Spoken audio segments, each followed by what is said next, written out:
ఐఫై TV news కి స్వాగతం. బులెటిన్లో ముందుగా headlines.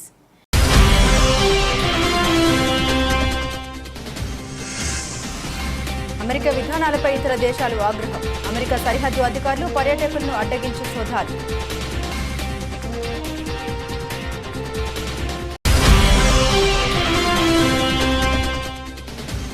BJP social media team అసత్య ప్రచారాన్ని ముమ్మరం. నకిలీ వార్తలు అన్నీ నిజమేనేమోనని నెటిజన్లు భ్రమ.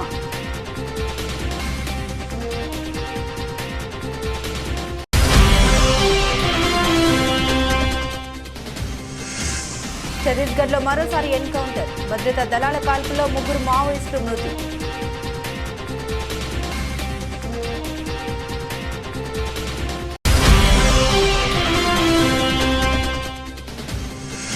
మా ఎన్నికల్లో భారత్ జోక్యం చేసుకునే అవకాశం. న్యూఢిల్లీపై మరోసారి నోరు పారేసుకున్న కెనడా.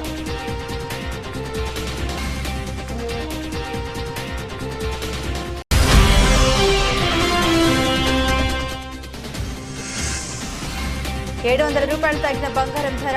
పెట్టుబడిని గోల్డ్ నుండి ఈక్విటీలోకి మళ్లించడం వల్లే ధరలు తగ్గుముఖం.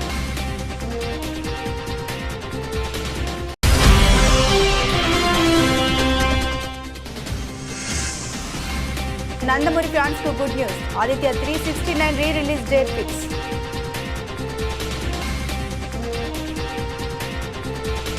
స్టాచ్యూ ఆఫ్ లిబర్టీ దగ్గర సెల్ఫీ తీసుకోవాలని ఎంపైర్ స్టేట్ బిల్డింగ్ పై నుండి నగర అందాల్ని వీక్షించాలని కలలు కంటున్నారా? అయితే ఒక్క క్షణం ఆగండి. అంతర్జాతీయ సందర్శకులుగా అమెరికాలో మీ హక్కులేమిటో ముందు తెలుసుకోండి. అధ్యక్షుడిగా డొనాల్డ్ ట్రంప్ మళ్లీ వైట్ హౌస్ లో అడుగుపెట్టిన తర్వాత తన ఎన్నికల ప్రచారంలో చేసిన వాగ్దానాల మేరకు ఆయన కఠిన ఇమిగ్రేషన్ విధానాల్ని పునఃప్రవేశపెట్టారు.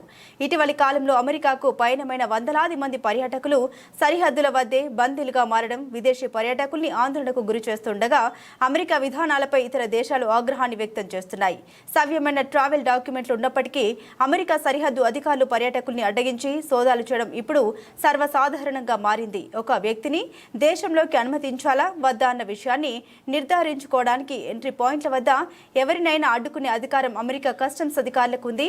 మీరు తప్పు చేయనప్పటికీ, అనుమానాస్పదంగా కనిపించినప్పటికీ మీ లగేజీని, వ్యక్తిగత వస్తువులని తనిఖీ చేసే అధికారం వారికి ఉంది. అంతేకాదు, మీ మొబైల్ ఫోన్లు, ల్యాప్టాప్లని కూడా కస్టమ్స్ అధికారులు తనిఖీ చేయవచ్చు. కొన్ని సందర్భాల్లో పర్యాటకుల ఎలక్ట్రానిక్ పరికరాల పాస్వర్డ్లను కూడా వారు అడుగుతారు. పాస్వర్డ్లను ఇవ్వడానికి పర్యాటకులు నిరాకరించిన పక్షంలో అమెరికన్ పౌరుడైతే అనుమతి లభించడానికి కొద్దిగా జాప్యం జరగడం లేదా పరికరాన్ని తదుపరి పరిశీలన కోసం అధికారులు తమ వద్ద ఉంచుకోవడంతో సర్ది పెట్టవచ్చు. అదే విదేశీ పర్యాటకులైతే తీవ్ర పర్యవసనాలను ఎదుర్కోక తప్పదు.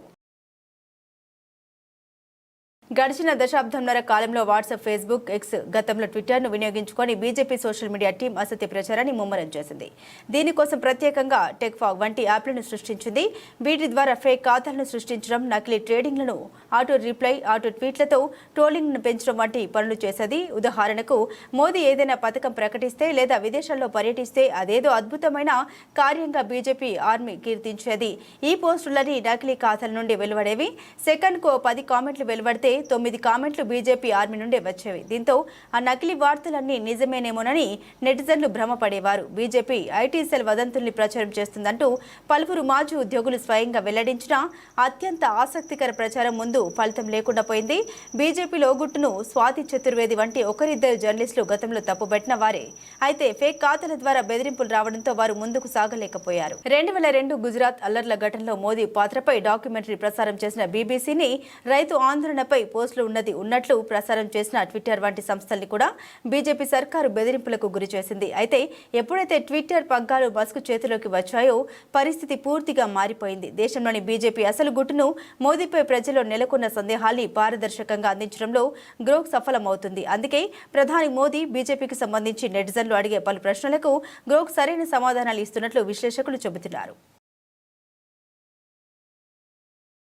ఛత్తీస్గఢ్ దండకారణ్యం గత కొన్ని రోజులుగా తుపాకుల మోతతో దద్దరిల్లుతుంది. గత వారం జరిగిన 2 వేర్వేరు ఎదురు కాల్పుల్లో 30 మంది మావోయిస్టులు హతమైన విషయం తెలిసిందే. తాజాగా అక్కడ మరోసారి ఎన్కౌంటర్ చోటు చేసుకుంది. దంతెవాడ జిల్లాలో భద్రతా దళాల కాల్పులో 3 మావోయిస్టులు మృతి చెందారు. దంతెవాడ, బీజాపూర్ జిల్లాల సరిహద్దుల్లోని అటవీ ప్రాంతంలో భద్రతా సిబ్బంది నక్సలైట్ వ్యతిరేక ఆపరేషన్ చేపట్టారు. ఈ క్రమంలో మంగళవారం ఉదయం 8 గంటల ప్రాంతంలో కూంబింగ్ నిర్వహిస్తుండగా ఎదురు కాల్పులు చోటు చేసుకున్నాయి.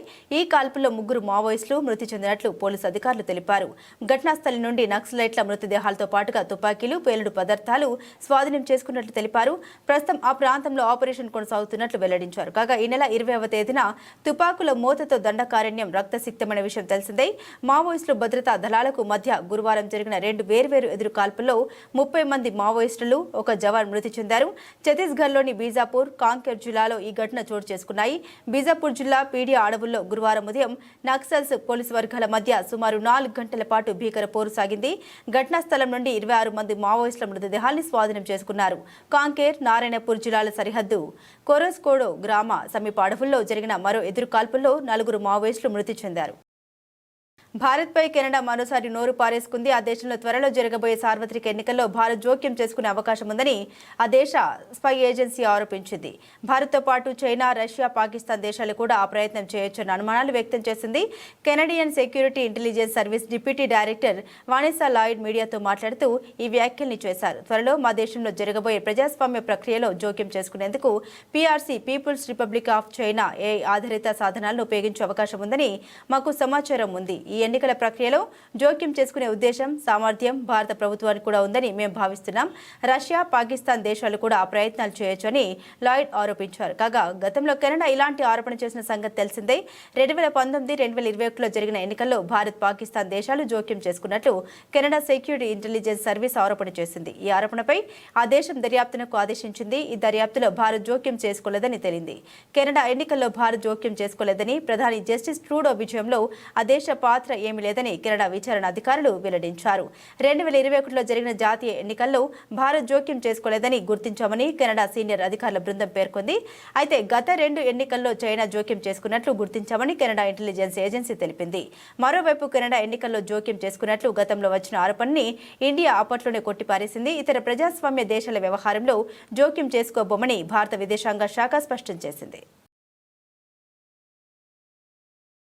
వయోవృద్ధుల విభిన్న ప్రతిభావంతుల సంక్షేమంలో రాష్ట్రం దేశానికి ఆదర్శంగా ఉండాలన్నదే ముఖ్యమంత్రి నారా చంద్రబాబు నాయుడు లక్ష్యమని రాష్ట్ర సాంఘిక సంక్షేమ శాఖ, వయోవృద్ధుల మరియు విభిన్న ప్రతిభావంతుల సంక్షేమ శాఖ మంత్రి శ్రీ డాక్టర్ డోలా బాల వీర ఆంజనేయ స్వామి అన్నారు.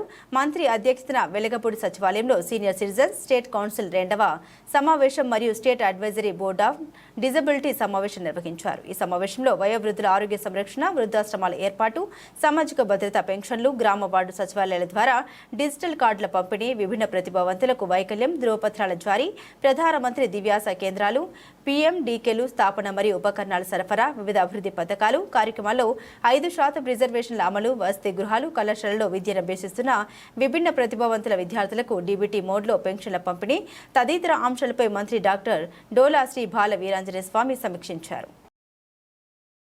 బండి సంజయ్ రాజకీయ పబ్బం కోసం యువత భవిష్యత్తు నాశనం చేస్తున్నారని, బండి సంజయ్ గౌరవప్రదమైన కేంద్ర మంత్రి పదవిలో ఉండి మాజీ సీఎం కేసీఆర్ దొంగ నోట్లు ముద్రిస్తున్నారని నిరాధార ఆరోపణ చేశారన్నారు కోరుట్ల ఎమ్మెల్యే డాక్టర్ సంజయ్.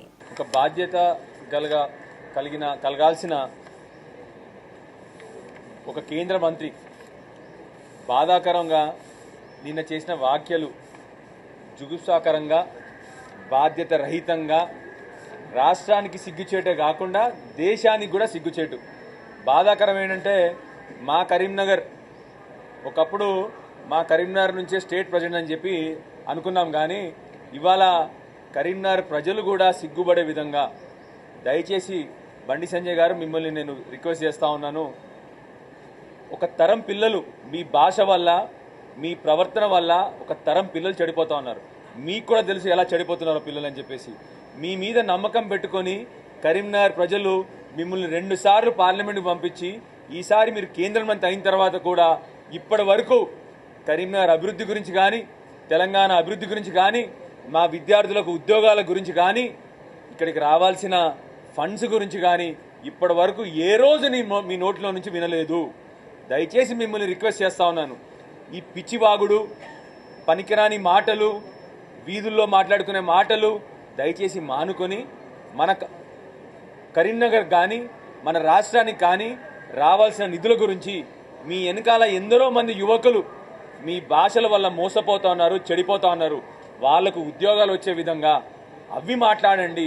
విద్య, వైద్యము, ఉద్యోగము ఇవి మాట్లాడడం మొదలుపెట్టండి. చాలా రోజుల నుంచి ఇవే రాజకీయాలు మీరు ఆడుతూ ఉన్నారు. ఇప్పటికన్నా మీరు ఈ రాజకీయాలు చిల్లర రాజకీయాలు మానుకొని హుందాగా రాజకీయాలు చేస్తూ మీకు పెద్ద పదవి వచ్చింది ఇవాళ, మీరు కేంద్ర మంత్రి ఇవాళ, ఇప్పుడు కూడా వీధి రౌడీలాగా మాట్లాడితే సబబు కాదు. మన కరీంనగర్ యువకులకు, మన తెలంగాణ యువకులకు మీ వల్ల హాని జరుగుతుందన్న విషయాన్ని మీరు గుర్తుపెట్టుకొని దయచేసి ఇప్పుడన్నా మీ రాజకీయాల్లో మార్పు తీసుకొచ్చి మీరు మా కరీంనగర్ కానీ ఇవాళ తెలంగాణ రాష్ట్రానికి కానీ నిధులు తీసుకొచ్చడంలో కానీ ఉద్యోగాలు తీసుకోవడంలో కానీ వీటి గురించి మాట్లాడని చెప్పి మేము కోరుతా ఉన్నాను. Thank you. జై తెలంగాణ.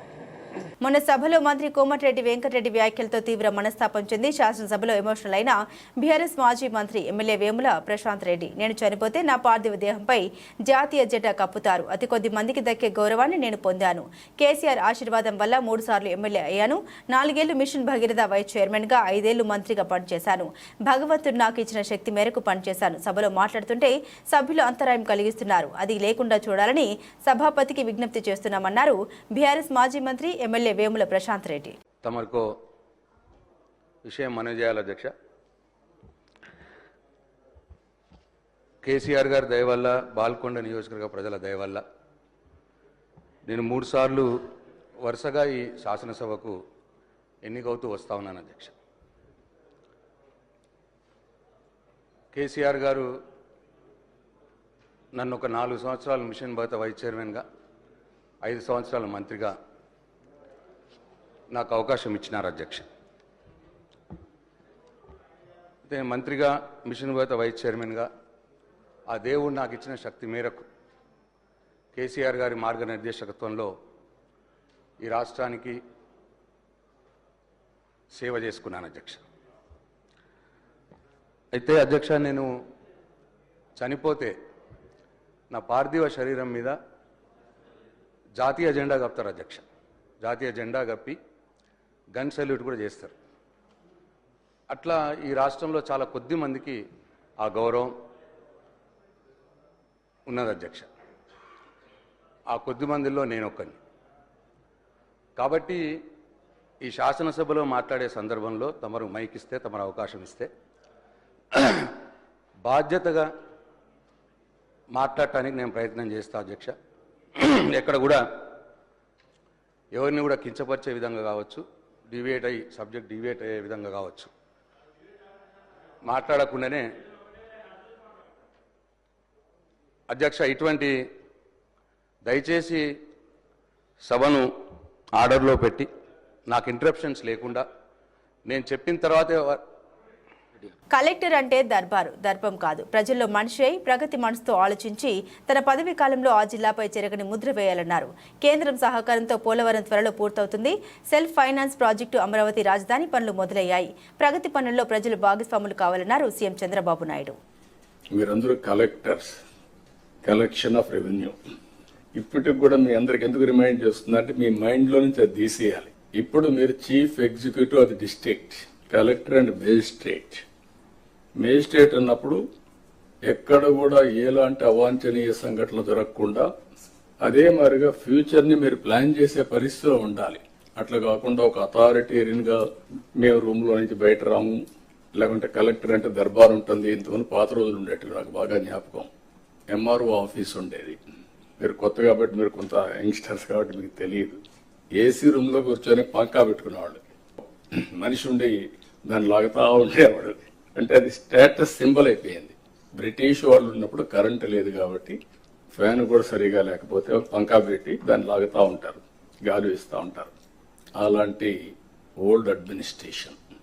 కలెక్టర్స్ కూడా నేను నాకు 30 సంవత్సరాల నుంచి మిమ్మల్ని చూస్తున్నాను. నేను ముఖ్యమంత్రిగా అంత మునుపు కూడా చూశాను, 45 years 47 years చూశాను. అయితే ఈరోజు మనం గుర్తుపెట్టుకోవాల్సింది ఏంటంటే, కలెక్టర్ అనే వ్యక్తి చాలా ప్రజల్లో ఒక ప్రగాఢమైనటువంటి ఇంపాక్ట్ క్రియేట్ చేయగలుగుతాడు. I can say one word, మీ క్యారియర్లో కలెక్టర్, ఆ తర్వాత చీఫ్ సెక్రటరీ. అందరికీ చీఫ్ సెక్రటరీ రాదు, కానీ మెజారిటీకి అనివార్య కారణాలుంటే తప్ప కలెక్టర్గా రిజెక్ట్ చేయరు. ఈ విషయం మీరు గుర్తుపెట్టుకోవాల్సిన అవసరం ఉంది. ఆ కలెక్టర్గా మీరున్న సమయంలో మీరు చేసే పనులు, మీరు ప్రజల్లో మీరు చేసిన పనుల వల్ల వచ్చే ఇమేజ్ శాశ్వతంగా ఉంటాయి. ఇప్పటికి కూడా కొంతమంది కలెక్టర్స్ గురించి మాట్లాడుతూ ఉంటాం. ఒక చీఫ్ మినిస్టర్ ఎట్లయితే రాష్ట్రంలో ఒక ప్రగాఢమైన ముద్ర వేస్తారు, కలెక్టర్స్ కూడా వాళ్ళ పరిపాలన ద్వారా అలాంటి ప్రగాఢమైనటువంటి ఇంపాక్ట్ క్రియేట్ చేసే పరిస్థితి వస్తుంది.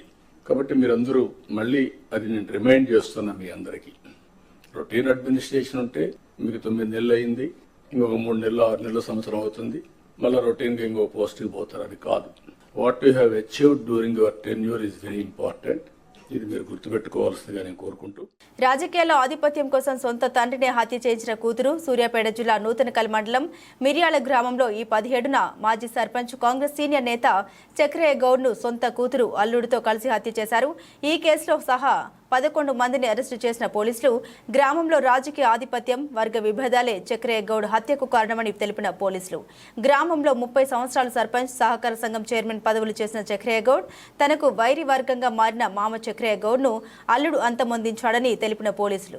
ఈ కేసులో మెంచు చక్రయ్య గౌడ్కి మొత్తం 5 కుమార్తెలుంటే 4 కుమార్తెలను ఒకే విలేజ్కి ఇవ్వడం జరిగింది. పెద్ద కుమార్తెని ఊర్లోనే ఇవ్వడం జరిగింది. కనకటి స్వరూప, వాళ్ళ భర్త పేరు ఉప్పలయ్య, వీళ్ళిద్దరు ఇన్వాల్వ్ అయి ఉన్నారు. రెండవ కుమార్తె వేరే ఊరికి ఇచ్చినారు, వాళ్ళు ఈ కేసుకి ఎలాంటి సంబంధం లేదు. మూడవ కుమార్తె కనకటి సునీత, వాళ్ళ భర్త పేరు కనకటి వెంకన్న. A1 ఈ ఆధిపత్యం కోసం ఎవరైతే ఈ ప్లాన్లో ప్రధాన ముద్దాయి ఉన్నాడో కనకటి వెంకన్న. అదేవిధంగా చివరి కుమార్తె 5వ కుమార్తె మనకు కనకటి కళ్యాణి, వాళ్ళ భర్త పేరు లింగయ్య. వీళ్ళిద్దరు కూడా ఇన్వాల్వ్, అంటే మొత్తం 3 అల్లుళ్ళు 3 కుమార్తెలు ఇన్వాల్వ్ అయినారు. ఇది ఆస్తి తగాదాల కోసం కాదు, విలేజ్లో తమ యొక్క సుప్రమసీ కొనసాగుతలేదు. ఈవెన్ మేమందరము, ఎందుకంటే కనకటి వెంకన్న అనే అతను గతంలో మండలంలోనే ఒక ఆధిపత్యం చెలాయించినటువంటి వ్యక్తి. విలేజ్కి వచ్చేసరికి వాళ్ళ మామ మెంచు చక్రయ్యదే నడుస్తుంది. ఇతను అడ్డు తొలగిస్తే నాకు ఎలాంటి తిరుగుండదు అనేటువంటి ఒకే ఒక రీజన్. సిపిఎం పార్టీ రాష్ట్ర కమిటీ పిలుపు మేరకు జీకే మండలం తహసీల్దార్ ఆఫీసులో 16 గ్రామ పంచాయతీలకు సంబంధించిన వివిధ గ్రామ ప్రజల సమస్యల పట్ల సిపిఎం పార్టీ ప్రజా చైతన్య యాత్రలో భాగంగా ఈరోజు తహసీల్దార్ ఆఫీసులో ధర్నా నిర్వహించారు. సిపిఎం పార్టీ మండల కార్యదర్శి గాలికొండ ఎంపీటీసీ అపరంగి బుజ్జిబాబు మాట్లాడారు. ప్రతి కుటుంబానికి జన్మన్ కింద ఇచ్చిన ఇండ్లను 5 లక్షలు పెంచాలని, అలాగే ఆర్వి నగర్ నుండి పాలగడ్డ రహదారి తక్షణమే పని ప్రారంభించాలని, రోడ్లను గ్రామాలకు వెంటనే మంజూరు చేయాలని, రోడ్లపై ఫారెస్ట్ అనుమతులు తక్షణమే ఇవ్వాలని, కొత్త కుటుంబాలకు రేషన్ కార్డులు మంజూరు చేయాలని, ఉపాధి హామీ బకాయి బిల్లులు వెంటనే విడుదల చేయాలని డిమాండ్ చేశారు. సిపిఎం పార్టీ మండల కమిటీ సభ్యులు బి కోటేశ్వరరావు, ఎం చంటిబాబు, కె బాలయ్య, గుమ్మిరేవుల మాజీ సర్పంచ్ పి బాబురావు, జనసేన నాయకులు సిద్ధార్థ, మార్క్, కిలో బాబురావు, గిరిజన సంఘం నాయకులు జి పరమేశ్వరరావు, పాంగి నాగేశ్వరరావు, కొర్ర రాంబాబు, ఆదిమ జాతి మండల కార్యదర్శి, వివిధ గ్రామాల నుండి వచ్చిన గ్రామస్తులు పెద్ద ఎత్తున పాల్గొన్నారు.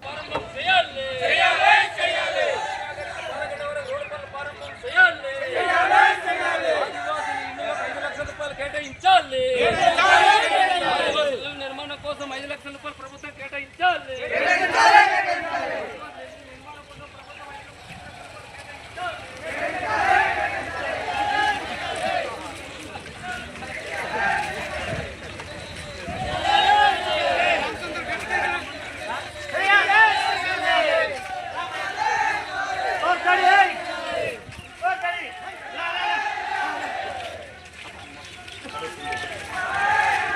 చెప్పండి రా.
అనంతపురం జిల్లా గుత్తి పట్టణంలో టీడీపీ నేతలు జక్కల చెరువు ప్రతాప్ వర్గం హల్చల్ సృష్టించారు.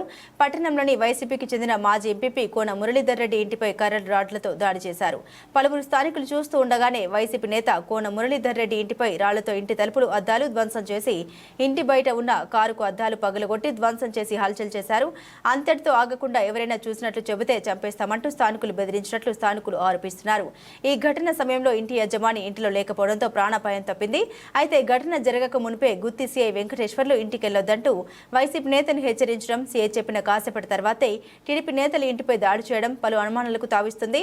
అదేవిధంగా జక్కల చెరువు ప్రతాప్ వర్గం పెద్ద ఎత్తున భూములను కబ్జాలు చేస్తూ చెరువులో అక్రమంగా ఇసుకను తరలించడం, మండల పరిధిలో పెద్ద ఎత్తున పేకట్ట స్థావరాలను కూడా ఏర్పాటు చేసినట్లు అనేక ఆరోపణలు కూడా ఉన్నాయి. వీటిని దృష్టిలో ఉంచుకొని గొడవలను నివారించాల్సిన గుత్తి సీఐ వైసీపీ నేతను బెదిరించడం ప్రజల్లో తీవ్ర చర్చనీయాంశంగా మారింది.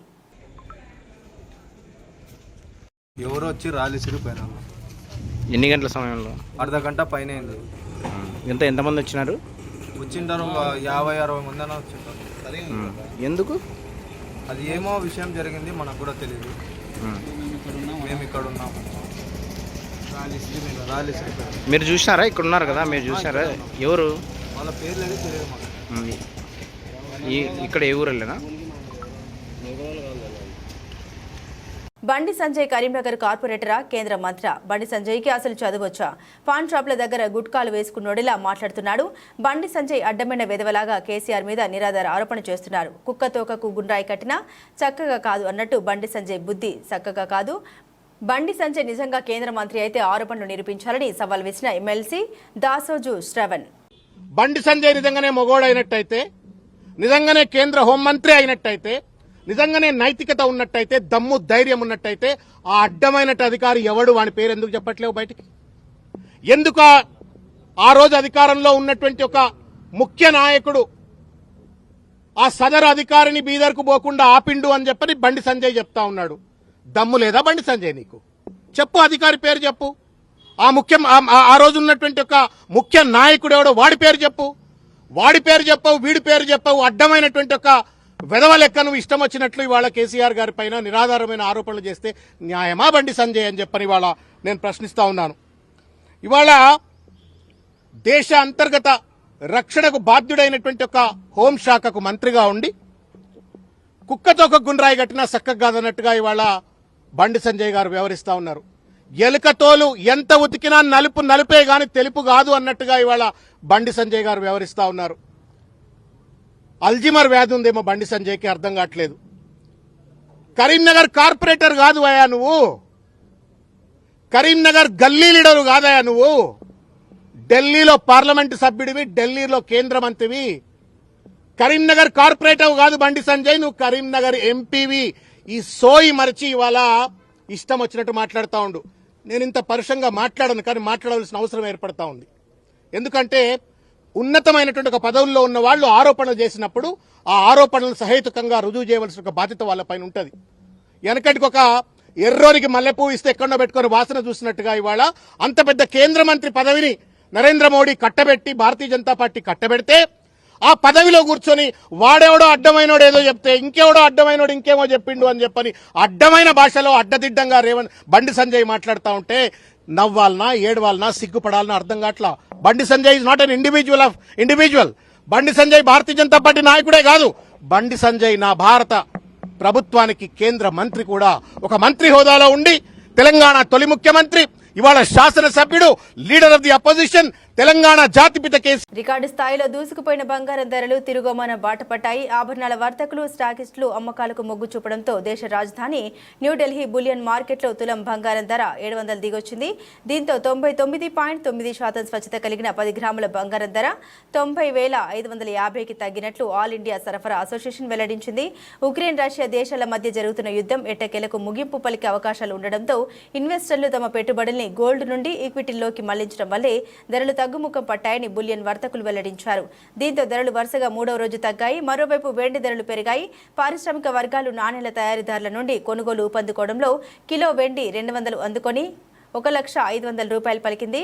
అంతర్జాతీయ మార్కెట్లో ఔన్స్ గోల్డ్ $3,028.90 పలకగా వెండి $30కు పైగా కొనసాగుతుంది. టాలీవుడ్ సీనియర్ నటుడు నందమూరి బాలకృష్ణ నటించిన క్లాసిక్ చిత్రాల్లో ఆదిత్య 369 ఒకటి. సైన్స్ ఫిక్షన్ బ్యాక్ డ్రాప్ లో వచ్చిన ఈ సినిమాకు దిగ్గజ దర్శకుడు సంగీతం శ్రీనివాసరావు దర్శకత్వం వహించగా 1991 ఆగస్టు 18 విడుదలైన ఈ చిత్రం సూపర్ హిట్ అందుకోవడమే కాకుండా పలు అవార్డులను గెలుచుకుంది. ఈ చిత్రం భారతీయ సినిమాలో మొట్టమొదటి టైమ్ ట్రావెల్ చిత్రంగా పరిగణించబడుతుంది. ఇక ఈ సినిమాలో బాలకృష్ణ విజయనగర సామ్రాజ్య రాజు శ్రీ కృష్ణదేవరాయలుగా నటించి అలరించారు. అయితే ఈ సినిమా వచ్చిన 34 ఏళ్ల తర్వాత మూవీని మళ్లీ రిలీజ్ చేయబోతున్నట్లు చిత్ర బృందం ప్రకటించిన విషయం తెలిసిందే. మొదట సమ్మర్ కానుకగా మే నెలలో విడుదల చేద్దామనుకున్నారు మేకర్స్. అయితే అభిమానులకు గుడ్ న్యూస్ చెబుతూ ఒక నెల ముందుగానే విడుదల చేయబోతున్నారు. తాజాగా ఈ సినిమా విడుదల తేదీని మేకర్స్ ప్రకటించారు. ఈ సినిమాను ఏప్రిల్ 4న రిలీజ్ చేయనున్నట్లు ప్రకటించారు. ఈ సందర్భంగా కొత్త పోస్టర్ను పంచుకున్నారు. ఇళయరాజా సంగీతం అందించిన ఈ చిత్రంలో మోహిని హీరోయిన్ గా నటించగా అమరీష్ పురి, టీను ఆనంద్, నటుడు తరుణ్, సుత్తివేలు తదితరులు ఈ సినిమాలో కీలక పాత్రలో నటించారు. ఈ చిత్రాన్ని ఎస్ అనితా కృష్ణ నిర్మించారు. ఎస్పీ బాలసుబ్రహ్మణ్యం సమర్పణలో శ్రీదేవి మూవీస్ బ్యానర్ పై తెరకెక్కింది. బులెటిన్ ముగించే ముందు హెడ్లైన్స్ మరోసారి.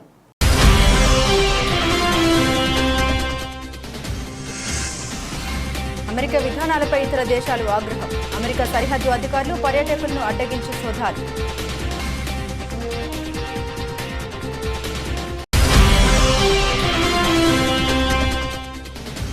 బీజేపీ సోషల్ మీడియా టీం అసత్య ప్రచారాన్ని ముమ్మరం. నకిలీ వార్తలు అన్నీ నిజమేనేమోనని నెటిజన్లు భ్రమ.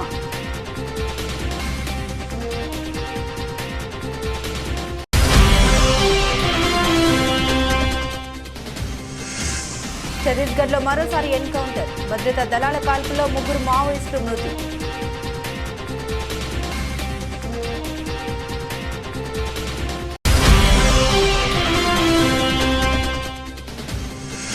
మా ఎన్నికల్లో భారత్ జోక్యం చేసుకునే అవకాశం. న్యూఢిల్లీపై మరోసారి నోరు పారేసుకున్న కెనడా.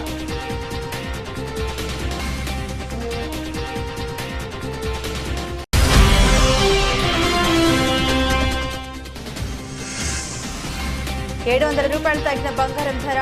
పెట్టుబడుల్ని గోల్డ్ నుండి ఈక్విటీలోకి మళ్లించడం వల్లే ధరలు తగ్గుముఖం.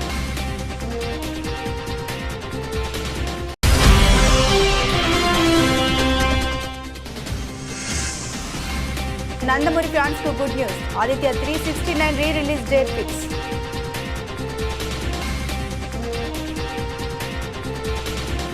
ఇవి బులెటిన్లోని విశేషాలు. తిరిగి మరో బులెటిన్తో మళ్ళీ కలుసుకుందాం. అంతవరకు సెలవు. నమస్కారం.